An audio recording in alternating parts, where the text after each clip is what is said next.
Okay, so we'll start in about 30 seconds, but I will just start blathering on in the meantime. Good evening, everybody, and welcome again to Practical AI for Non-Coders. My name's Shane Murphy, and I'm from IT Masters, who are our organization presenting this tonight. I will commence with the fact that we're going to do a poll, and I'll launch that now, and you can answer the poll question in the background while I'm talking and introducing everything. And the poll question is pretty easy. It's, have you used ChatGPT in the last 6 months? We figured that was just a good introductory thing, and the numbers are coming through very quickly. So, as I said, welcome again to our webinar. This is the first time we've done anything on artificial intelligence, and given that there is a lot of heat in the air around it, it's a great time to be having a chat and understanding the basics, I think, to try and get some clarity around it. We're presenting this course, as always, on behalf of ourselves, IT Masters and Charles Sturt University, who are our academic partners.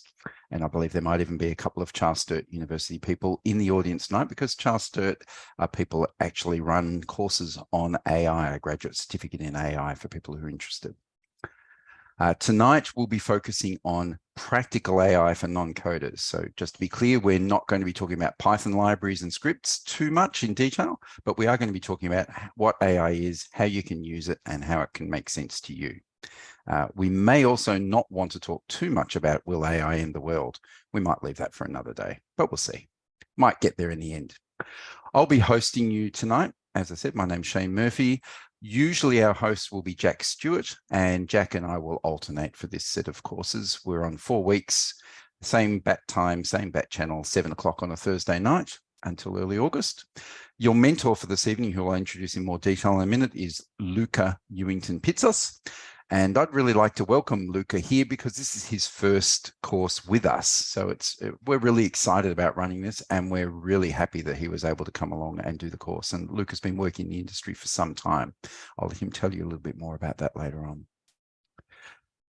Wherever you're watching this, oh, by the way, and if you are, a regular user, you'll understand what I mean when I say, please be kind to Luca tonight.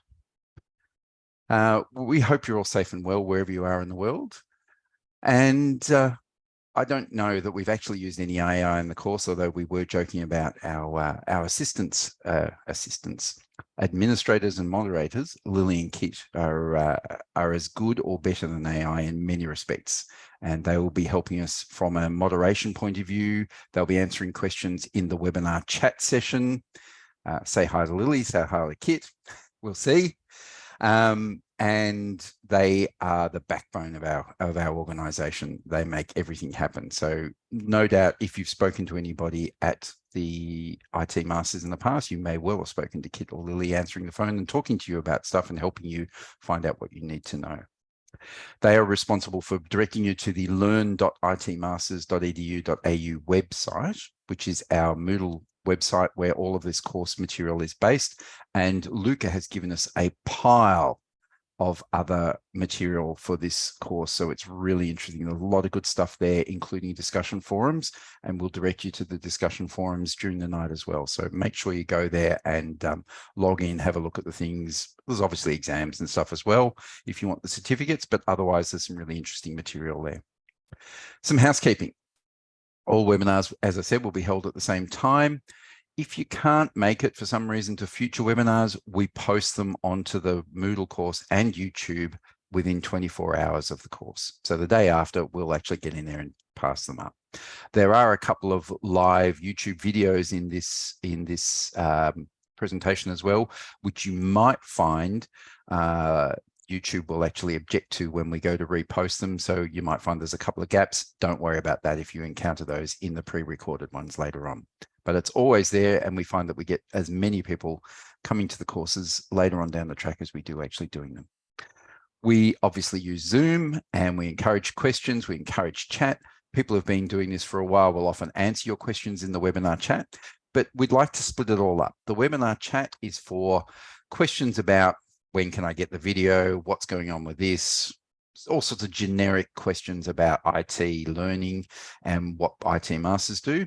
But for specific questions about the course material, please put them in the Q&A section, and we will answer the ones that are most relevant and that we can get to in time. We nearly always have more questions than we do time to answer them. So they will then be passed off to the discussion forum later on. But yes, everything should be there for you.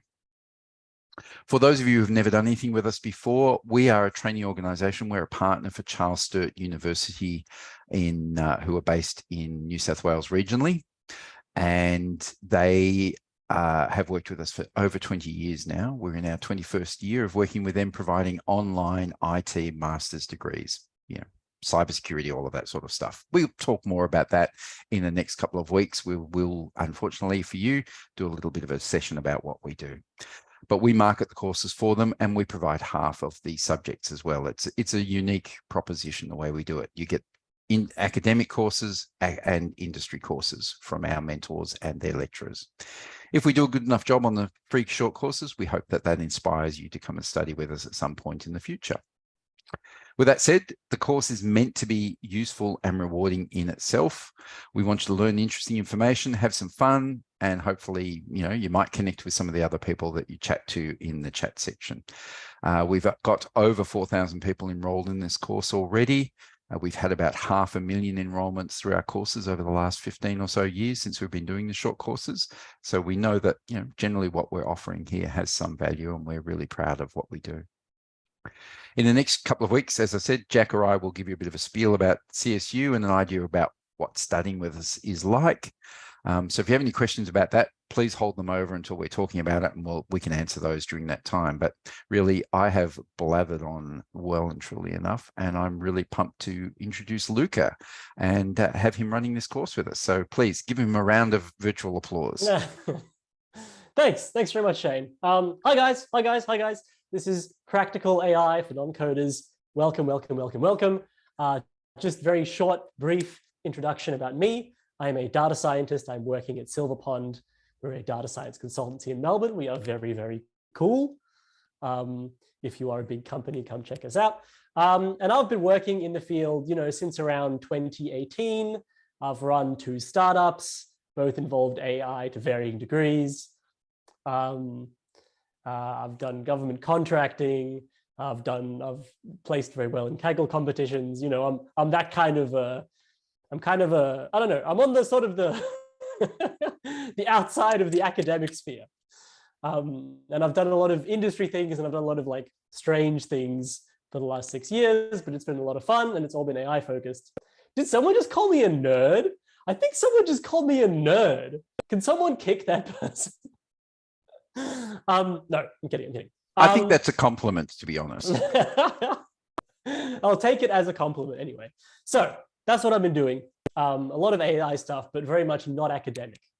I also run an AI YouTube channel where, I've been teaching people how to use Stable Diffusion. So very much like a self-learning kind of person. This course, and I think Shane already said this, but this course is not for coders. So we're not going to be talking about any coding. And if you can't do any coding, that's fine. This course is actually directed exactly at you. So what is the objective of this course? If I do my job correctly, what will happen is that everybody who takes this 4-week course seriously will be able to look at a given task and work out accurately if artificial intelligence could be built to perform that task. And if so, what resources would be required to build that artificial intelligence? So you can, see something that you might want to automate, and you can work out how feasible it is to actually automate that without knowing any coding at all. That's my job in this course.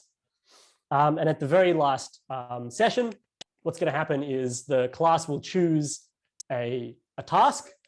I don't get to choose it all. And together we're going to go through analyzing if that task can be automated with AI and what's going to be required to do that. And that's actually going to be a lot of fun. But before we can get into that, we have to do the groundwork. So hopefully everyone's ready to start getting into some admin stuff. So course overview, we've got 4 lectures. This one is going to be about understanding what artificial intelligence is. Second one is we're going to be walking through building artificial intelligence for a specific task. So we're going to pick, I think the task is probably going to be facial recognition. We're going to talk about how you'd go around building a facial recognition AI. The third lecture is going to be following on from that. It's going to be about training and deploying the AI, because those are two very important things as well. And then finally, the last lecture is going to be the really fun one. So that's really the one to stick around for.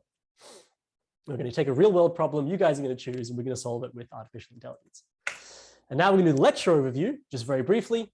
We're going to start by working out what AI is. What is the definition of AI? I feel like in a course, it's called Practical AI for Non-Coders. Kind of have to start with that one. And then we're going to talk about why artificial intelligence is really important right now. Why is it that everyone is talking about it constantly? Why is Sam Altman-Bankman-Fried out there right now? Why is everyone so excited? Then what we're going to do is talk about the three-part model for analyzing AI, which is something we use in industry all the time to talk about AI and make sense of these very complex systems. And lastly, we're going to just go on a tour of some artificial intelligences. And for each artificial intelligence system that we see, we're going to use this three-part model to talk more about, to break down that system and understand it a bit better. Okay, so do you think I've lost everyone, Shane? Or do you think we're just good to jump into it? Damn my mouse. Yes, jump in. I Nice. think you're doing brilliantly. And I do like somebody said, a nerd is somebody who designs the car and a geek is somebody that drives it. So I'm not quite sure which I am. I'll then nerd is definitely a compliment. I will definitely take that as a compliment. So thank you, whoever that was. Now, what is the definition of AI?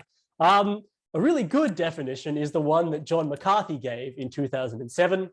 In the lecture notes, you can find the link to this paper that he wrote. And it's a really good paper where it's just like he writes it as kind of a Socratic dialogue. So that's a Q&A between people, someone asking about AI and someone answering questions about AI. And it's great, it's very accessible. He tells us that it is the science and engineering of making intelligent machines, especially intelligent computer programs. And that definition is pretty close to as good as you're going to get. The way that I like to envisage AI is that to be an AI, you have to have these two criteria. You have to be artificial. You have to be an artifact, something that a human has made. And you also have to be intelligent. And if you can do both of those, then you are an artificial intelligence. So it's in the middle of the Venn diagram there. Now, of course, there's one issue, which is that intelligence is kind of a wifty-wafty, timey, wibbly wobbly kind of a concept that's not very well defined. And we could debate, as psychologists often do, about what is intelligence and what is not intelligence. But what we usually do in artificial intelligence, because we don't have time to debate, we just say that, well, humans are intelligent. You could argue whether shellfish are intelligent, but humans definitely are intelligent. So if you can build something that acts like a human, then basically we can say we have something that's intelligent. So that's the idea. So artificial intelligence is something that's artificial and intelligent, and something that's intelligent, it's something that can do what humans can do. So AI, reasonably good definition, artificial systems that can do things that humans can do. And you might want to think up some examples of what that might look like. By that definition, maybe a calculator could even be considered kind of an AI, because it kind of does this multiplication thing that only humans can do. Okay. I have an example of something which is probably considered AI. So this is Turing Vision. This is their product. You can find it in the links as always. They call themselves an AI-powered surveillance platform. And basically what they do is their system is sitting there on a computer somewhere. You give it an image, and it'll draw boxes around important things in the image, like cars and number plates and signs and all that fun stuff. And this is a pretty good definition, in my opinion, of an AI system, because it's artificial, definitely artificial. They're not using like a swarm of bees to do it. It's a computer. And it's doing something that, only a human could do this. You couldn't get a dog to do this. You couldn't get, a very well contrived Rube Goldberg device this is something, drawing boxes around cars, really humans can only do that. Crows can't do that. So this is a good example of something that's exhibiting behavior that must be intelligent, but that is also an artificial system. So this is an activity for you guys, and there should be a link to the Moodle website. And I've made a post on the Moodle website, and I want you guys to go and find examples of systems that could be considered AI. And if you want, you can include an argument as to why those systems are AI. And if we have time during a break, we're going to go and look at those examples, and we can have a bit of a discussion about whether or not they are AI. So hopefully someone's posting those links in the chat right now. But yeah, just have a little Google while I'm talking, have a little browse, see if you can find something that looks like it's AI. And remember, it has to be artificial and it has to be exhibiting behavior that is intelligent, that like basically only humans can exhibit. Okay, another fun definition, a fun example of AI was this AI football coach that was designed in England as part of a hackathon. And the idea is that it would take in data about how the game's going, where all the players are and where they've been. And then it would do what a coach does, which is tell the players to do certain things and go to certain areas.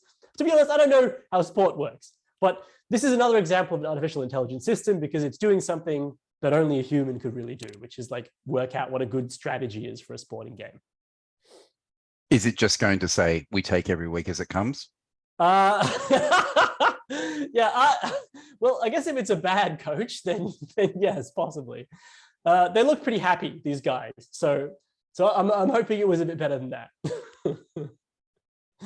But yep, so this is sort of another example of intelligent system. It can work out what a good sporting strategy, game strategy is. And this is sort of probably the one that I find the most fun. This is the Oral-B Genius AI 10,000 Black Electric Toothbrush, which was released by Oral-B recently. And if you click on this link, if you have access to the presentation, you click on this link, you will be shown a nice ad for the AI toothbrush. And basically it seems like, I don't know, it gives you coaching on how to brush your teeth better, which from one standpoint seems like very silly, right? It seems a bit daft. But on the other hand, like, I don't know, like the system can tell how you're brushing, and based on how you're brushing, it can work out how to tell you how to brush your teeth better. Like that's probably something that like I couldn't do that. I'm a human. You'd sort of have to be a dentist really to be able to do that. So in a way, like it's doing something that's very intelligent. It's sort of doing a lot of processing in there. So maybe it's a very good example of an AI toothbrush. The commercial is very funny, so I like it. Anyway, so artificial intelligence systems, what is AI? There's a lot of different examples of AI. I think these three, the object detector, the AI coach, the toothbrush, they're all very different, but they all probably should be considered AI. And something to be very aware of is that people have an incentive right now to call things AI, to take the AI label and slap it onto things.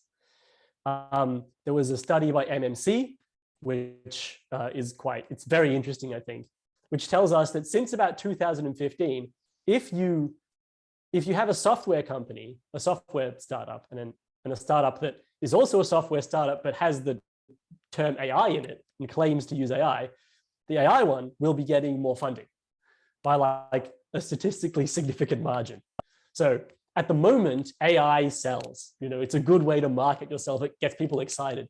For instance, if you're doing a course online, if you're offering a free course, you shouldn't call it practical machine learning for non-coders. You should call it practical AI for non-coders, because that's really what interests people at the moment. Yeah. So, you can expect the term AI to be appearing in a lot of different places where maybe it's not super appropriate. Yeah, that's basically it. And people to be building things like AI toothbrushes, where it seems a bit silly, but because it's called AI, it'll sell. Okay, so do we have any metrics around the number of companies that say they're doing AI but actually don't? So interestingly, this very study actually 40% of the participants, 40% of the companies surveyed that claim to be doing AI actually have no evidence that they were doing any AI. Now, they might have been under the hood, but there was no evidence whatsoever that they were. And a very common thing, and this is sort of going into like company stuff, but a very common thing is that a company will call itself an AI company, but it'll just be using artificial intelligence systems built by someone else. So, they'll call themselves an AI chatbot company, but in the background, they're just making calls to ChatGPT, for instance. So that's a very common and like interesting thing that happens. Anyway, so that's the definition of AI, things that are artificial and intelligent, things that have both those things.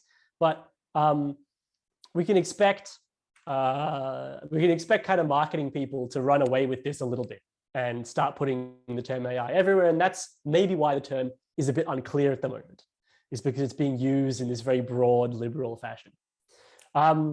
Bit of further reading here if you're interested. If you click on that link, I made a YouTube video on this very subject. So if for some reason you want to see the same thing that I said in a bit more of a flamboyant form, you can do that. But now I feel like maybe it's time for a break. Shane, what do you think? Oops. Yes, absolutely. Well, I can ask you a couple of questions, because what is coming up time and time again is what is the difference between AI and machine learning? But I thought you might cover that in the next few slides. So I was wondering if we're preempting that one. Yeah, that's definitely, okay. I didn't want to have to go into this, but this is something I wanted to cover in the next lecture, but I'm just going to cover it very quickly, okay? Because it also shows that I know what I'm talking about. So open link in new tab. Okay, so you see this diagram? This diagram is like pretty good, okay? We just went through a lot of examples of artificial intelligence systems, and we can see by this definition that AI is like a very broad term, right? AI, big broad term, applies to toothbrushes and coaches and like everything, okay? Within that is a smaller group of things which are machine learning. And basically, machine learning is systems which use statistical techniques to estimate answers to like questions, right? So machine learning is a bit more of a technical term, and it's based in statistics. And the idea is using machines to come up with specific predictions and outcomes, usually in terms of probability, to particular questions. And then the third word that keeps being thrown around inside of that, the third word that keeps being thrown around is deep learning. And this refers to machine learning that is specifically done with a thing called an artificial neural network, which you will have seen before. You'll have seen it's this thing. It's one of these boys, okay? And we're not going to go into what the hell it is, but it looks like this, okay? So whenever you see this, you're like, I know what that is. It's deep learning, which is a kind of machine learning, which is a kind of artificial intelligence. And just one sort of illustrative point, if you really want to know the difference between artificial intelligence and machine learning, you could consider a calculator to be artificial intelligence, because it does something that is very difficult, that is kind of intelligent, does math, especially a very fancy calculator that can like draw graphs and stuff. But you wouldn't call it machine learning, because all it is a bunch of if statements. It's just pure logic. Machine learning has to do with statistical inferences. Yeah, so calculators could be artificial intelligence, definitely not machine learning.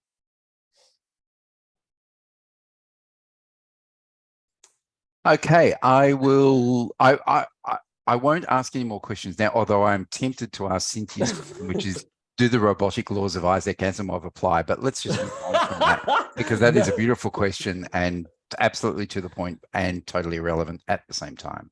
Yes. Sorry, Cynthia. Not even I know the answer to that one, unfortunately. So you might have to find another course and ask them. Yes, I think robots and AI are overlapping, but not the same. Okay, so next point. Why is AI important right now? Because at the moment, obviously, there's like a big frenzy of it. You know what? Someone link, someone go visit Google Trends, type in AI, and then link that in the chat somewhere, because that is a very good example of why AI is important right now. Everyone's paying attention to it. But what happened to make it sort of the center of attention right now? And the answer is basically 2012, which was supposed to be the end of the world, but instead was the start of AI, or I guess the modern AI era, which maybe that is the end of the world ultimately. Maybe it is going to be the end of the world, but we're not going to speculate on that. In 2012, there were like 4 big research projects into artificial intelligence. It was actually machine learning research projects, and all of them showed significant results. We're going to focus on 2 of them. One of them was by Google.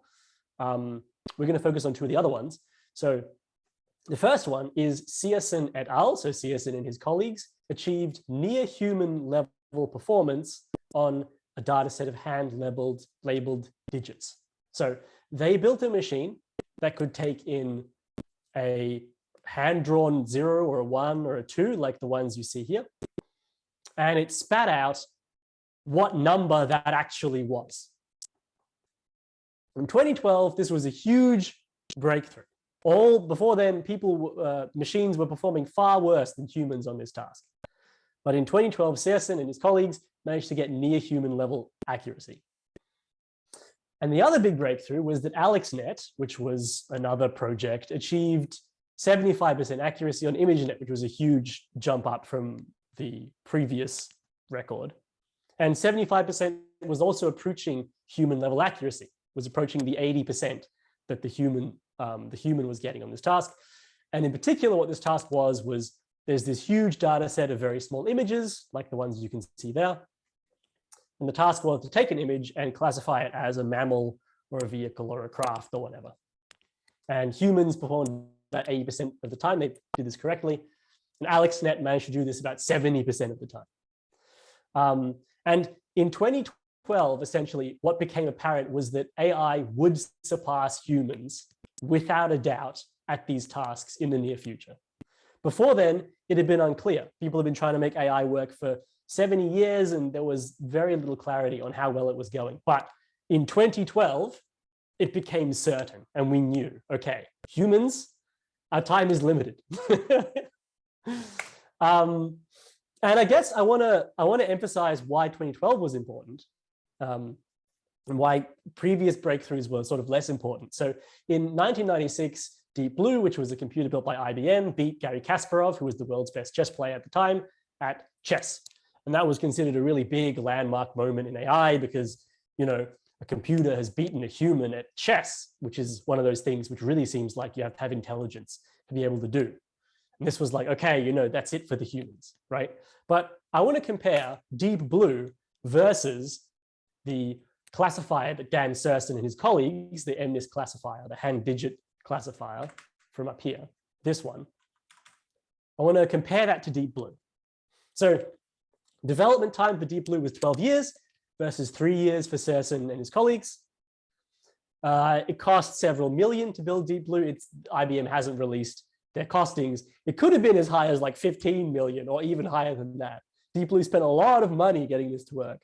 Whereas to replicate Searson's results, today it would cost nothing. I could do it in 10 minutes. But back then it would have cost $100,000 or less, even including hiring people to do it for you. Is that just Moore's law in action though? A lot of it is Moore's law in action. A lot of it is that the code now exists for you to be able to write this really simply. Whereas back then, Searson had this custom code he wrote that no one else had access to. Using his code, it would have cost something like $4,000 to replicate his AI. And of course, Deep Blue was built on this custom computer, which if you Google Deep Blue computer, you'll see this like big fancy box that's like very ominous and scary.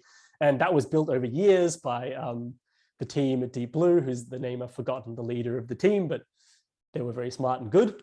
Anyway, whereas Dan Searson just used 4 GPUs, like the things that run your video games. And the sort of big, so far we're seeing that Searson's classifier was much easier to replicate and easier to build and sort of cheaper. But the main difference is that Searson's classifier had immense practical value. because you can use it to classify handwritten digits, which are everywhere. Think of every form sitting in the government, right? Which, back in 2012, that was a lot more forms as well.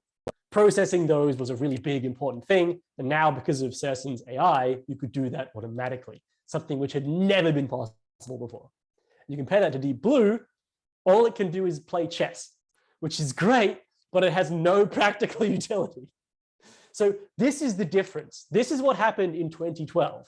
This was a breakthrough because suddenly AI became cheap and practical. And that means we can actually use the stuff to get things done. And this graph is a very, very, very nice graph. It's from Our World in Data. You can go visit the site. Excellent article. And basically, it just shows that, it was in 2012 that AI's artificial intelligence systems started beating humans for the first time around this era. And since then, they've also beaten humans at a lot of other very practical tasks. We're not talking about chess here. We're talking about image recognition, language understanding, things that make up society, really, that sort of make up the jobs that we do.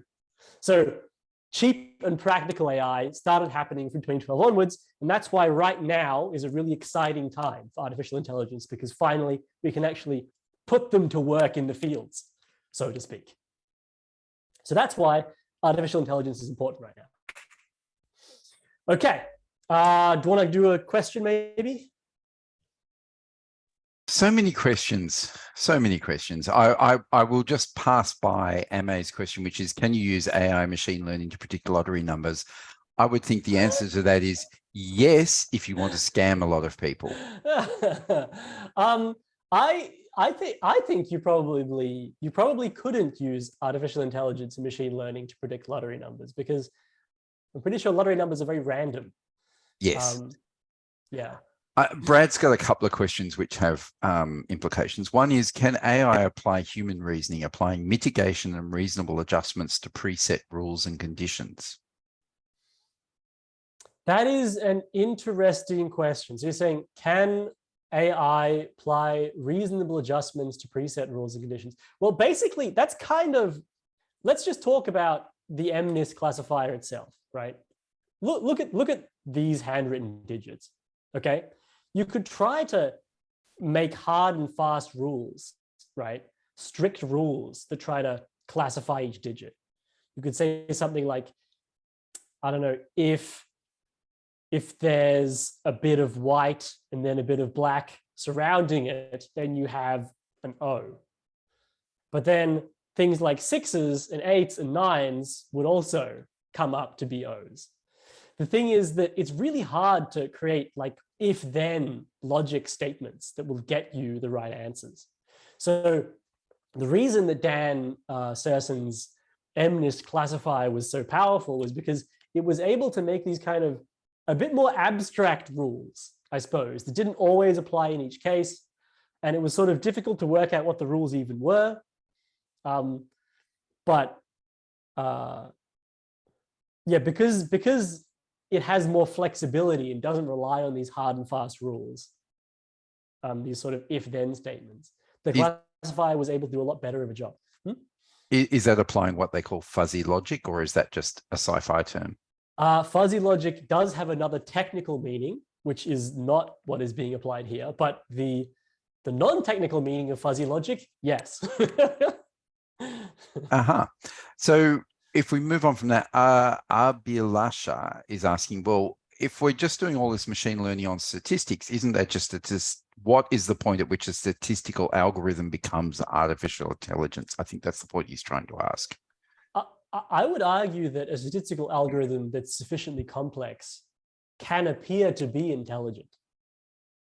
So let's say that you had a weather predicting algorithm and it was just built using statistical inference. Let's imagine, maybe you can look this term up, but there's something called a linear, what's it called? A linear classifier, or something called linear regression. And linear regression, classical statistical technique, but if you combine thousands and thousands of linear regression algorithms together, which are all independently, they're all statistical techniques. Maybe you get a really good weather classifying algorithm that predicts the weather perfectly every day. In that case, I feel like you have something that is artificial and intelligent. Right. Well, on that line then, can AI adapt and learn new things by itself like humans do? You can definitely set up systems that are set up to improve over time. So for instance, let's take a machine that's supposed to take an image in and put it into a class. Is it mammal, vehicle, craft, placental? The more you train that machine, the better it's going to get. And the more data you train it on, the better it's going to get. So you could start with a very bad machine, give it a little bit of data, and then it doesn't perform so well. And then you keep feeding it more and more data. And as you do that, it becomes smarter and smarter and smarter. I don't know if that counts as the machine getting better by itself, but it's definitely the machine getting better. I suppose it's the question between a leap of logic, like an inductive logic rather than a deductive logic. But maybe we'll put that on hold for the moment. And we'll move on with back into the slides. But I would just like to say that I didn't announce the chat results, which at the moment is running almost exactly 67% to 33%. Yes, we've used ChatGPT, and no, we haven't. So that's a really interesting statistic. I think it shows how widely this has come up for people and why they're interested in the course as well. I'm kind of shocked that more people haven't tried, to be honest. But maybe it's just the crowds I run in. It is the crowds you run. You know that, and everybody else here doesn't know, but before we got Luca to do this course, I actually asked ChatGPT to design a 4-week short course for me.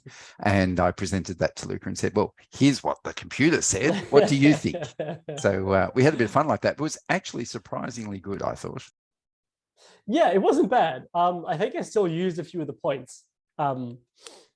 Yes, it didn't have your charm, though. Thank you very much, Shane. Okay, so moving on with the presentation, we've just talked about what AI is, and we've talked about why it's important right now. Now we're going to go on to something which is called the 3-part model for AI analysis. So artificial intelligence systems, the whole point of this course is for you to be able to understand what's going on when you see an artificial intelligence system. You can look at it and you understand, right, okay, I know what it can do, I know what it can't do, I know what it's made up of. I know if I could change it a bit, what would happen? That's the idea. So the issue with artificial intelligence systems is they're often really, really complex. They often involve different kinds of software running on different computers being distributed in a cluster across continents. Sometimes they're very tricky like that. Sometimes they're less tricky, but sometimes they're very tricky. And so what we do in the industry is when we're looking at a new AI system, we break it up into these 3 components, which I'm calling the 3-part model. So first thing you look at is what are the inputs to the model. So for example, if we go back to Dan Serson's MNIST classifier, the input was an image with a number on it that was hand drawn. That was the input. But you can also imagine the input could also be images, it could be text, it could be something. Then you look at what is the output. Okay, so back to Dan Serson, it takes in an image, it tells you what's the number on the image. So I guess the output is just a number, just a digit from 0 to 10. That's what the output is of Dan Serson's classifier. And then you have the third component, which is the architecture. So what are the components inside the model? What is it made up of? What hardware is it running on? What software is used to build it? How big is it? Questions like this. Now, some of us are visual learners. So here we have a nice visual. You have the inputs. The input's usually pretty big. In this case, it's like the number that's coming in, the handwritten digit. You have the architecture, which then processes that handwritten digit. And then you have the output, which is the machine's guess, a number from 1 to 10. So that's the 3-part model. We use this in industry all the time. This is a slide from one of the presentations Andrej Karpathy gave. Andrej Karpathy, he was the director of artificial intelligence at Tesla, probably one of the most reputable data scientists on the earth. And this is one of his slides. He didn't explicitly mention the three-part model, but this is how he chose to represent his system. He chose to represent it as these 8 cameras, which were feeding into this neural network that he built.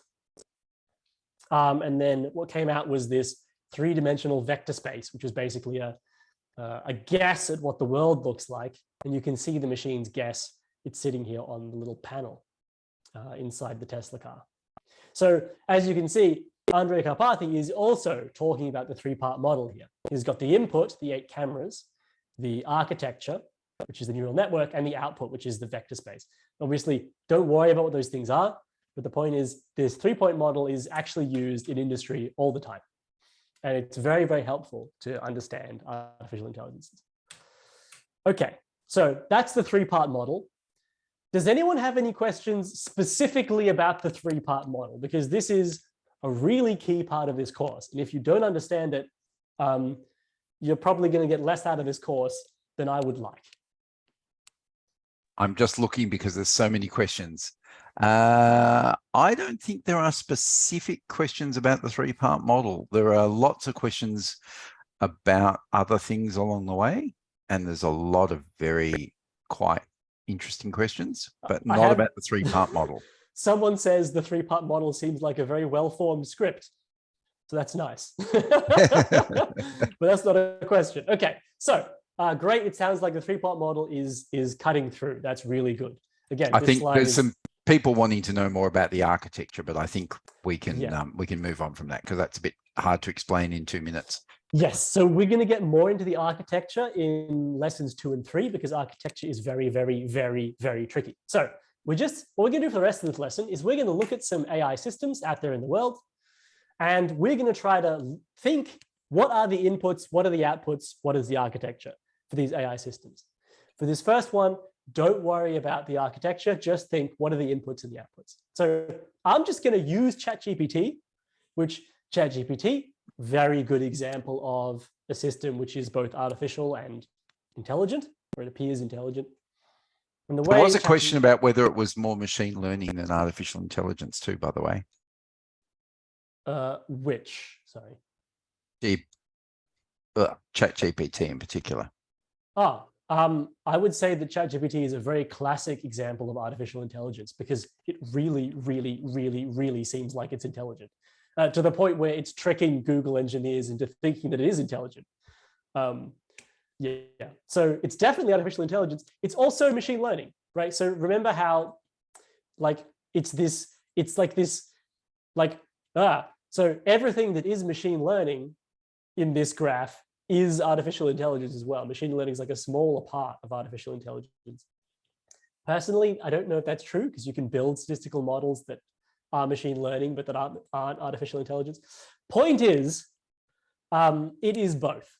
ChatGPT is artificial intelligence, and it's also built out of machine learning, and it also works by using deep learning. So it works by being an artificial neural network as well. So it's all 3, actually. Excellent. So it's a higher level. Yes, that's no, I would. Highest level. It's all 3. It's all 3. Yes. Yes. Okay, so I'm going to use ChatGPT right now. For all of you who haven't used it, great. This is a great example. I'm going to ask it a question. And while I'm doing this, think to yourself, what is the input and what is the output here? I've asked the question. Now it's giving me this really long response here. Okay? Surely it's going to say 42. I was hoping it would, but no, it's given me some very other long response. Okay, so that was me using ChatGPT. You've now seen kind of how ChatGPT works. I can ask you something else. Can anyone confirm this, by the way? Okay, so it's apparently between 450 and 100 kilograms. If there are any cow experts in the chat, please let us know if that's accurate. So this is how ChatGPT works. Now, what are the inputs and what are the outputs? Now, unfortunately, because there's not infinite time, there's too many people in the chat right now, I can't answer everyone's questions individually. I'm just going to tell you what the inputs and the outputs are. The input was plain text. It was just text. I gave the AI some text, and the output was it just spat text back out at me. It spat a lot of text. It said a lot of things. In the sort of data science world, we call just text, like a paragraph of text, we call that plain text because it's just plain text. So those are the inputs, those are the outputs. Hopefully you kind of got that, but if not, that's okay. We're going to practice. We're going to practice the 3-pass model a bit. And I happen to know what the architecture of ChatGPT is. And we could talk a lot about the architecture of ChatGPT actually. But for now, we'll just remember that it's these very huge, very powerful deep learning models. So these huge, complex pieces of code running on hundreds of different computers in the United States. So that's the architecture of ChatGPT. Text goes in, it gets given to a huge, gets given to a computer somewhere in the United States, which is very big and powerful. It processes it and then it spits us back this text through the internet again. Okay, so now we know what the input, the output, and the architecture are. I'm going to sort of expand a little bit on that because I know just some more interesting facts about it. So I also happen to know that ChatGPT has an input limit of 6,100. So if you try to put more than that into ChatGPT, it won't work. I'll just demonstrate this right now. I'll go to Wikipedia, I'll grab a whole article, I'll try to copy it into ChatGPT, a new chat, and it'll give us this error, this is too long. Sorry, bro, way too long, cannot do. So that's one of the constraints of ChatGPT is it only lets you take in so much text. So that's a fact about the input, right? The input has a word limit. The output also has a word limit. Actually, the input plus the output can't be more than 6,000. So if your input is 6,000, if your input is 5,000 words long, you can only have 1,000 words maximum in the output, if that makes sense. They both sort of, the input and the output have to equal at most 6,100. And one of the things you always want to ask about the output is how accurate is the output? So the output is in plain text. It's 6,000 words maximum. And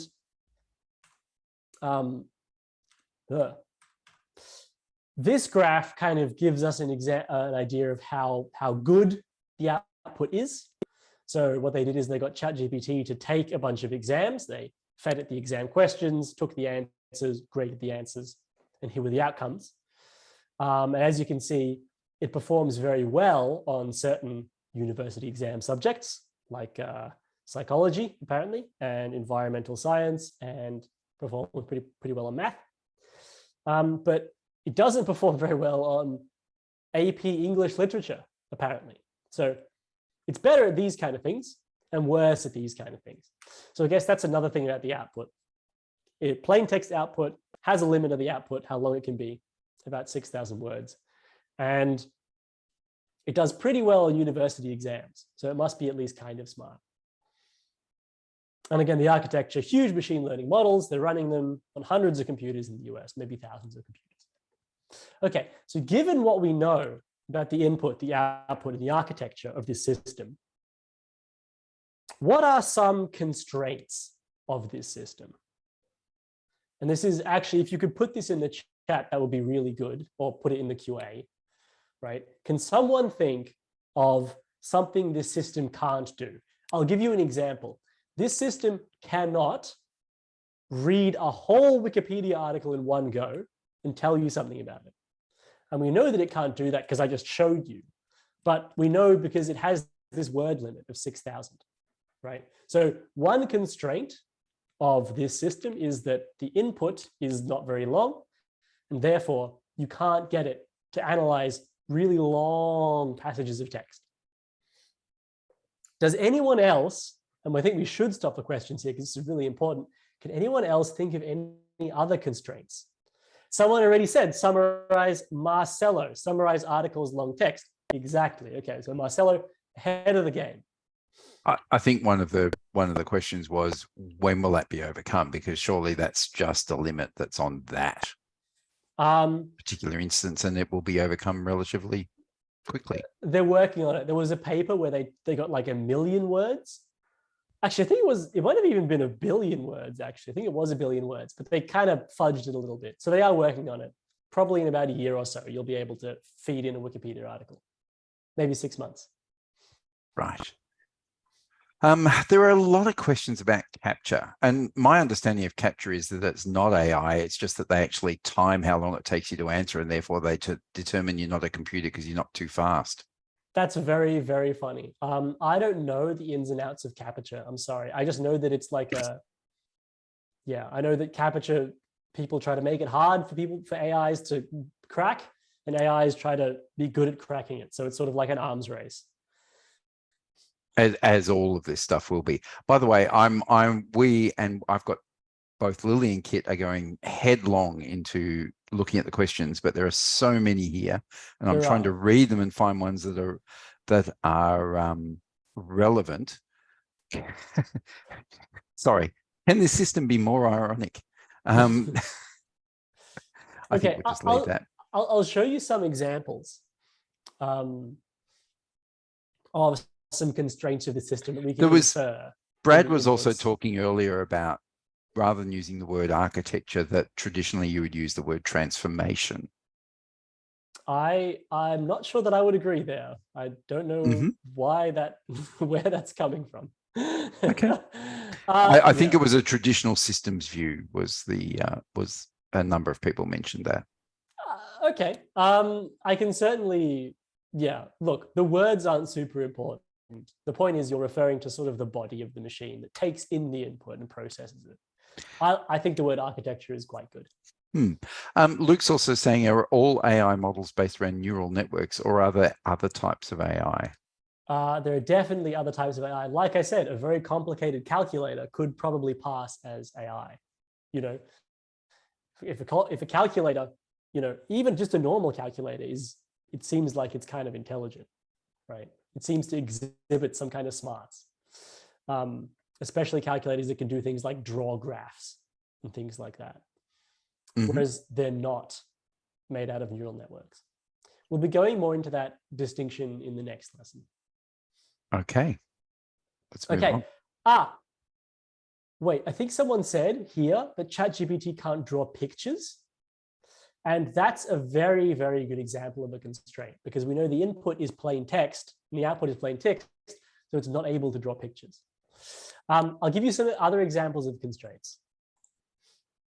It can't draw pictures like the old, no ones on dot matrix printers. Yeah. It can like do ASCII art. But some constraints are that it has to have internet access. If you don't have internet access, you can't communicate with the server in America. And so you can't use ChatGPT.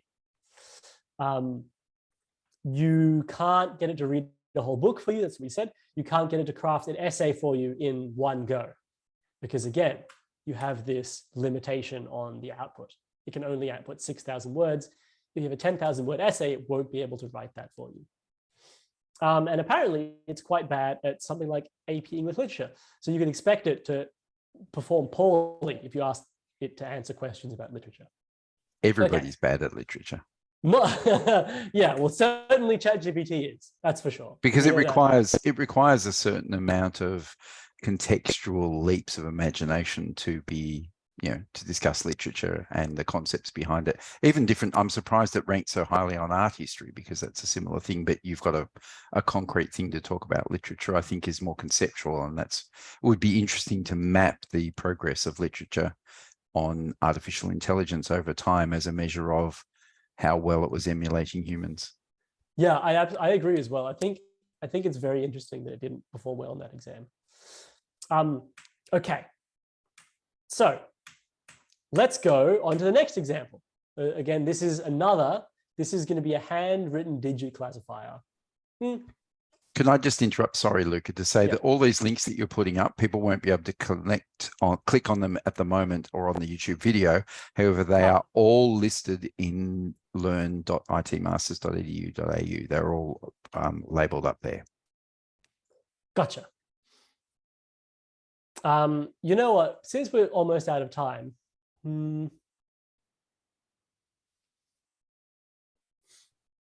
No, Keep going if you would like to. We'll keep going. Yeah. Okay, so the last AI we're going to look at, the AI system we're going to look at today, is this minced CNN, MNIST CNN. So what this does is you can visit this if you go to the site, and you draw. We're doing an input now. You draw something on it, and then it'll give you which digit it thinks it is. And there's also a bunch of data here you can look at to sort of see how it's thinking inside. This is a very, very cool site, by the way. So I'm going to do this a few times. You think about what are the inputs and what are the outputs. And we'll talk about architecture later, but that's the thing to focus on. What are the inputs, what are the outputs? Okay, I'm just going to do it a few times. It's a 0, now it's a 9. 4s are always fun because they start off as 1s and then it gets a bit confused. And then, it's an 8. Okay. So apparently it's not always accurate. And again, you're thinking, what are the inputs here and what are the outputs? Apparently that's a 2. Let's just do a nice big 3. Okay. So this was another AI. Let's think, what are the inputs? What are the outputs? What's the architecture? I'll talk about the architecture. The inputs in this case were a single black and white image. It was the image that we made here ourselves. I happen to know this image gets scaled down to be quite small. The outputs in this case, it seems to give us a score for each possible digit. So as you can see, it gives a very high score for a 3. But if we do something like this, it starts giving us a few other suggestions. You know, it's saying, it could be a 7, it could be a 2. And again, if we try to do like a 4, it'll start. Yeah. So for instance, here, it gives us, it doesn't just give us one score, it gives us a score for each number. So that's the output. It's a score or a probability for each digit is the output. And the architecture, I happen to know this, it's a tiny model that's just sitting there running inside my browser, is what it is. So that's the inputs, that's the outputs, that's the architecture. Inputs image, goes through a tiny model running in the browser, then outputs one score for each digit, with the highest score being the digit that it thinks that is actually there. Okay. It seems pretty accurate. That's always something you want to ask about the output, is how accurate it is. It seems pretty accurate, although sometimes it gets those weird results. What are some constraints of this system? What's something that you can't get it to do?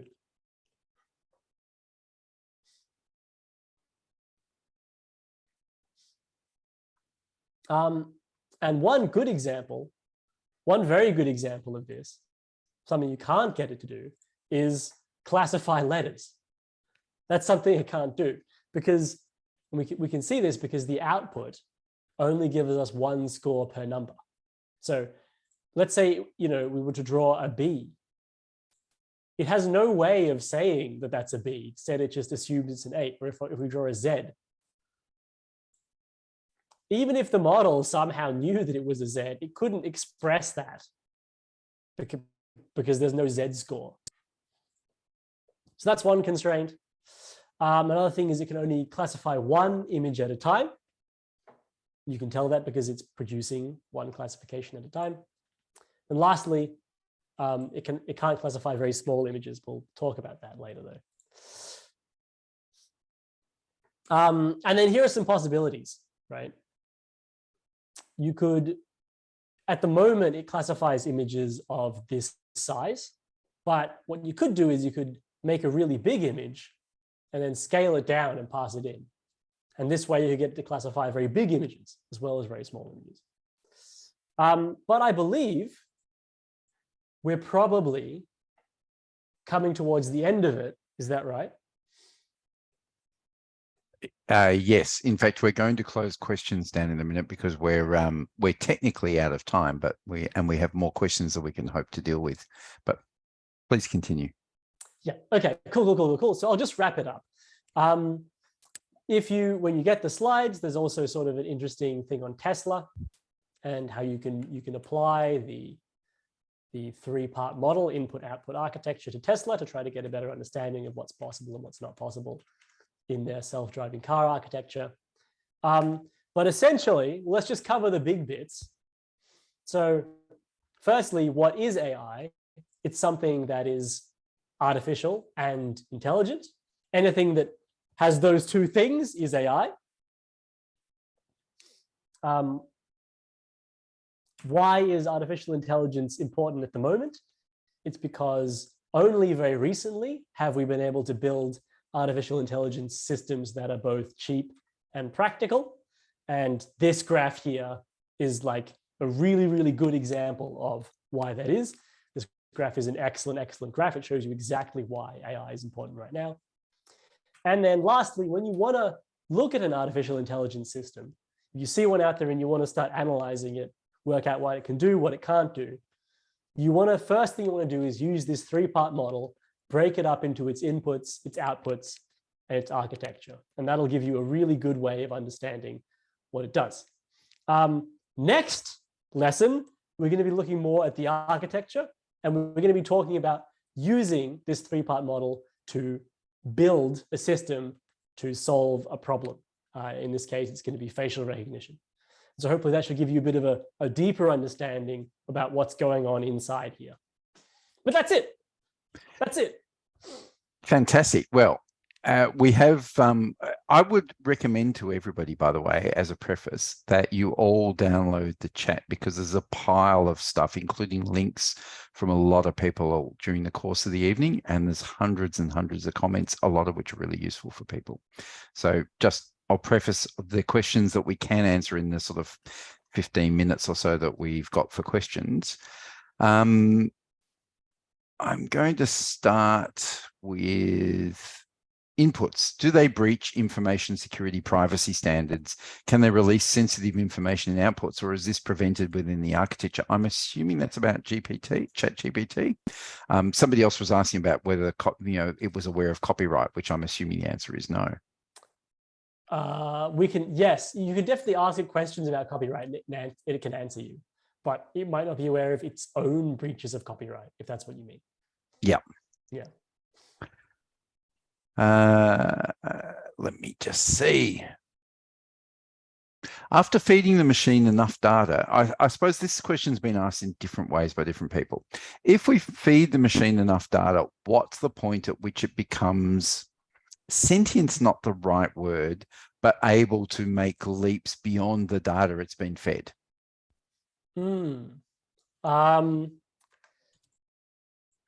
Able to make leaps beyond the data it's been fed. Well, certainly if you give it no data, it can make no leaps. I guess here's kind of, I think this graph goes a little bit towards answering that question.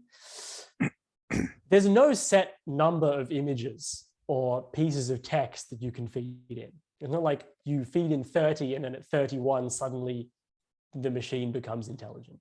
What happens is slowly, researchers make small improvements and they feed it more data, or they find more efficient ways to use data. And over the years, these systems get closer and closer to emulating human performance. That's as far as I can say. And at some point, they start seeming really smart to us. But it's sort of this slow, gradual process of small improvements. Actually, looking at that graph, two things. Somebody did ask before, how come in around about 2019 or so, 2018, there seemed to be a drop in image recognition for some reason. I'm assuming that's just a statistical anomaly. However, what I would ask you about this, and this is not a question somebody else has asked, is you can see that there's a general curve that looks like that it's like a hyperbola that is coming up to the plus 20% above human performance, around about that level. Yeah. I suppose a lot of researchers have just been trying to beat human level performance. So because they're aiming around that level, I guess that's maybe the area they've gotten to. I definitely can't give you a systematic answer to that question. I'm not entirely sure. Interesting. Are chatbots AI or ML? Okay, so like the ones that we get on, the Commonwealth Bank website or whatever. Let me ask you that question, Shane. Are they artificial? Yes. Are they intelligent? I don't think so. Right. So I guess that's the question. I think they fail the Turing test by a long way. They just ask, unless you ask the right information in the right order, it doesn't give you an answer. Right. So if they're not intelligent, then they're not artificial intelligence. It's unlikely that they're machine learning. It sounds like they're just like very rule-based systems, is what it sounds like to me. Yes. David's just said those bots barely scrape AI. Okay. So for the Tesla example, Justin asks, in using a neural network in its architecture, it would be classified as deep learning. That's correct. Yes, 100%. That was an easy one to ask. Somebody's also asked, if Google search can show pictures, why can't we incorporate that into ChatGPT? I think we almost can. There are definitely some systems that are very similar to ChatGPT that definitely can. Yes. Yeah. And going back to the minced one, with the drawing. Sorry, it's MNIST. I pronounce it wrong as well. No, that's okay. My apologies. Would the negative space be considered an input also as what you're drawing? That is correct. So what actually goes into the model is a pixel. You know what a pixel is in an image? Yep. So it'll be like 28 by 28 pixels, some of them are black, some of them are white. That's what goes in. Right. Peter's asked the question, which I think I know the answer, which is input the training of the model, because that is a type of input, or is it the question you're putting to it? It's the question that you're putting to it. Right. As you can see from the exams, we had over 60 or 70, well, we had 160 questions plus, which most of which we're just not able to get to tonight. And we've tried to not get into the very deep philosophical ones as well. But a lot of this stuff will all be included up there, including the chat transcript, as Lily was just saying to somebody who asked how to get the chat transcript. We post all of that stuff. JZ, in fact, has asked, what are your thoughts about how AI may change academic studies? Basically, the biggest thing is going to be much easier to read papers because you're going to be able to get the AI to read the paper mostly for you and tell you the juicy bits. And as someone who I guess I kind of did independent research for a little bit, that was the biggest thing for me. Some people gave some cool examples of AI systems. Damn, a lot of people gave some really cool examples here. So let's just go through them briefly. That'd be great. That could be kind of fun. Okay, product identification at self-checkouts. Is it artificial? Yes, definitely. Is it intelligent? Well, no. Probably not really, because you scan a can of beans and it reads the barcode. And it's like, oh, well, that's a can of beans because it's in my database. Challenge that. The Woolworths supermarkets now take a film of you, and when you're putting stuff in there, if it thinks that you've identified a carrot as a tomato, it will alarm. Yeah. So the vision-based identification, I guess that could be AI because it is kind of intelligent. It's kind of acting in an intelligent way. Amazon Alexa, I would say that's definitely going to be AI because, you know, it's so human-like. I saw a presentation from somebody recently that differentiated between generic or general AI or wide AI and narrow AI, and it classified things like Alexa as narrow AI. That's probably fair enough because Alexa, I guess broad AI is something that actually has reached human level achievement. Whereas narrow AI is something like Alexa, which hasn't really done that. There's something called Squash Track. This could be AI. We don't have enough time to go into it, unfortunately. Copilot, GitHub Copilot. I don't know if anyone's used that, probably not because it's for non-coders, but GitHub Copilot, definitely I would say it's artificial intelligence because it codes better than me sometimes. Or at the very least, it codes faster than me. I suppose that the benefit of AI with coding is that it is consistent and it remembers what it's done. Yes. Yeah, and it can kind of predict probably what you want next. It's like autocomplete. Yeah. Okay, MS Word has an editor function that might qualify as to intelligence on the basis that it can make edits to language beyond simple learning and grammar. Right, so it suggests edits to make in your Word document. I would say, similar to GitHub Copilot, I would say, again, that could be considered artificial intelligence. Because it does take sort of a lot of, I would almost say, intelligence to understand what things need to be edited, what they don't. Lots of great examples here, guys. I don't know if we have time to get into them all. I think that's basically all we have, right? Pretty much. There was probably another 2 or 3 dozen in the chat as well, which is why I was saying everybody should have a look at the chat. And there were a lot of philosophical questions about, where AI is going. Is it going to make us lazy? All that sort of stuff. They're probably not the sort of questions we can really address in a course of this nature, although we may have, that's what the discussion forums are for. If you want to have a chat about those things, that would be really, up to you guys to do that. And we're all looking at the black backgrounds on PowerPoint slides, but they don't use ink on screens though. They actually use less light on screen, so less energy. Yes. But yes, that's one of the things. Having said that, there's only a couple of questions left, but most of those I don't think we can really answer in many respects. There's references to, some of the chat machines are using old data and therefore they give old answers. That is a question about what it's been trained on and where the training stops and where it starts. And I do note that Google are being sued at the moment for wanting to scrape everybody's search data for use in their AI, which at the moment I would say probably significantly underperforms ChatGPT. Is that a reasonable assessment? Yes, although it's changing a lot as we go. Yeah, so next lesson, we're going to focus more on training and how training works and what the hell training even is and how data works and how the data fits into the AI and what that's all about. And we're going to go more into the architectures, the difference between AI and ML and deep learning and so on. Great. Well, in that case, I think it's time to wrap up. We do try and keep these to just over an hour, everybody, in order to not, because we could get into very deep conversations about the philosophical implications. And yes, as Kit said, I wish we had an AI to help us manage all the questions. I don't think we've had over 163 questions in a short course before within an hour. So thank you all for being so participatory, and we apologize for not being able to answer more of them. But please get on the forum, have a chat to each other, have a chat to Luca, who I'm sure will put his 2 bobs worth in at various points.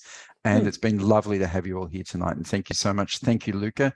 Thank you, Lily. Thank you, Kit, for being on board and doing everything for us tonight. And we'll say good night. Ciao.